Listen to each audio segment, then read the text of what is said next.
Hey welcome to online tutorial station. আজকের ভিডিওতে আমি আপনাদেরকে দেখাবো কিভাবে আপনি আইইউটি মানে ইসলামিক ইউনিভার্সিটি অফ টেকনোলজিতে ভর্তির জন্য অনলাইনে আবেদন করবেন এবং আবেদন করতে কত পয়েন্ট লাগবে, কত টাকা লাগবে এবং অ্যাডমিট কার্ড কবে পাবেন এবং পরীক্ষা কবে হবে বিস্তারিত জানতে পারবেন আজকের ভিডিওতে।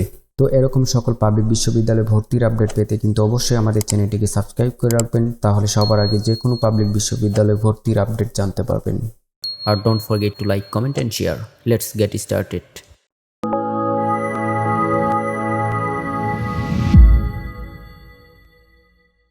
তো আইইউটিতে আবেদন করার জন্য চলে যাবেন গুগল ক্রমে গিয়ে সার্চ বার গিয়ে লিখবেন আইইউটি, তারপর অ্যাডমিশন লিখে এন্টার। তারপর প্রথমে যে ওয়েবসাইটটি দেখতে পারবেন অ্যাডমিশন পোর্টাল, এটাতে চলে যাবেন। ওকে, তারপর এরকম ইন্টারফেস দেখতে পাবেন। এইখান থেকে যে অ্যাপ্লাই যে অপশনটা দেখতে পাবেন, এই অ্যাপ্লাই অপশনে ক্লিক করবেন। তো প্রথমে বলে নিচ্ছি, আপনাকে আগে প্রথমে অনলাইনে আবেদন করতে হবে, তারপর হচ্ছে কি বিকাশ, নগদ অথবা রকেটের মাধ্যমে 300 টাকা পেমেন্ট করতে হবে। এটা হচ্ছে কি প্রিলিমিনারি আবেদন। আর আপনাকে আবেদন করার জন্য হচ্ছে কি এসএসসি এবং এইচএসসিতে দুইটাতেই অ্যাটলিস্ট 4.50 থাকতে হবে। আর তার মধ্যে হচ্ছে ফিজিক্স, কেমিস্ট্রি এবং ম্যাথমেটিক্সে A+ থাকতে হবে এবং ইংলিশে একদম মিনিমাম A থাকতে হবে, তাহলে আপনি আবেদন করতে পারবেন। ওকে, তো আমরা সরাসরি অ্যাপ্লাই চলে যাচ্ছি। অ্যাপ্লাই করার জন্য এই যে অ্যাপ্লাই বাটন, এখানে ক্লিক করবেন। তারপর ন্যাশনালিটি বাংলাদেশ, তারপর প্রোগ্রাম, এখান থেকে হচ্ছে যে বিএসসি ইঞ্জিনিয়ারিং, এটা সিলেক্ট করে দিবেন। তারপর রিলিজিয়ন, এখানে আপনি আপনার ধর্মটা সিলেক্ট করে দিবেন। তো আমি ইসলাম দিয়ে দিচ্ছি। তারপর নেক্সট।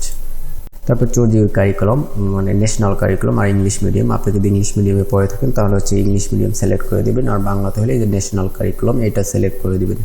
ওকে, তারপর দেখতে পাচ্ছেন এসএসসি রোল, এখানে আপনার এসএসসি রোল নাম্বারটা দিয়ে দিবেন। তারপর এখান থেকে বোর্ড, এসএসসির বোর্ডটা সিলেক্ট করবেন। তারপর এসএসসি পাসিং ইয়ার।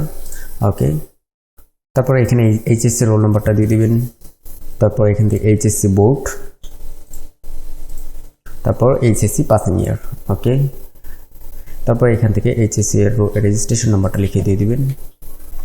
ওকে, তারপর এখানে আপনি আপনার জিমেল অ্যাড্রেসটা দিয়ে দিবেন। ওকে, তারপর এখানে আপনি আপনার মোবাইল নাম্বারটা লিখে দিবেন। ওকে ওকে, তারপর এখানে হচ্ছে ইনস্ট্রাকশন দেওয়া আছে যে কত পয়েন্ট হলে আপনি অ্যাপ্লিকেশন করতে পারবেন। এই যে দেওয়া আছে মিনিমাম 4.50 থাকতে হবে এবং ফিজিক্স, কেমিস্ট্রি, ম্যাথমেটিক্সে A+ থাকতে হবে আর ইংলিশে হচ্ছে গিয়ে A থাকতে হবে। তো এগুলো আপনারা পরে নেবেন। তারপর হচ্ছে গিয়ে আই এগ্রি এন্ড প্রসিড, এটাতে ক্লিক করবেন।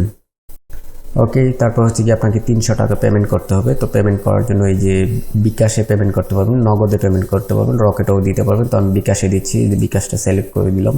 ওকে, তো এখানে আপনি আপনার বিকাশের নাম্বারটা লিখে দিবেন, তারপর কনফার্ম। তারপর বিকাশের ভেরিফিকেশন কোডটা এখানে লিখে দিবেন। তারপর এখানে আপনার বিকাশের পিন নাম্বারটা দিয়ে দিবেন। তারপর এখানে একটু ওয়েট করবেন।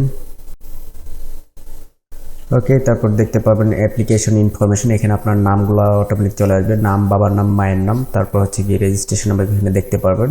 তারপর এখানে আপনার এসএসসি এবং এইচএসসি রেজাল্টগুলো দেখতে পারবেন। তারপর ওই যে প্রিন্ট অপশনে ক্লিক করবেন। এটা হচ্ছে গিয়ে আপনার প্রাথমিক আবেদনের অ্যাপ্লিকেশন কপি, তো এটা প্রিন্ট করে রেখে দিবেন। তো প্রথমে আবেদন করার পর তারা হচ্ছে গিয়ে শর্ট লিস্ট করবে, আর এই শর্ট লিস্টে যারা এলিজিবল হবে মানে যোগ্য হবে সেটা রেজাল্ট দিবে হচ্ছে গিয়ে এপ্রিল মাসের 17 তারিখে, এবং যারা এলিজিবল হবে তাদেরকে হচ্ছে গিয়ে আবার এপ্রিল মাসের 27 তারিখ থেকে মে মাসের 8 তারিখের মধ্যে হচ্ছে গিয়ে আবার 1000 টাকা ফি দিয়ে ফাইনাল অ্যাপ্লিকেশন করতে হবে। এবং সেই ফাইনাল অ্যাপ্লিকেশন করার সময় আপনাকে ছবি আপলোড করতে হবে অ্যাডমিট কার্ডের জন্য। আর যারা ফাইনাল অ্যাপ্লিকেশন করতে পারবেন তাদের হচ্ছে গিয়ে মোবাইল নাম্বারে অ্যাপ্লিকেশন আইডি এবং পাসওয়ার্ড চলে যাবে, সেই অ্যাপ্লিকেশন আইডি আর পাসওয়ার্ড দিয়ে লগ ইন করে আপনাকে অ্যাডমিট কার্ড ডাউনলোড করতে হবে। অ্যাডমিট কার্ড পাবেন হচ্ছে গিয়ে মে মাসের 11 তারিখ থেকে মে মাসের 17 তারিখের মধ্যে আপনাকে অ্যাডমিট কার্ড ডাউনলোড করতে হবে। তো থ্যাংক ইউ। ভিডিওটি ভালো লাগলে অবশ্যই লাইক, কমেন্ট, শেয়ার করে দিবেন।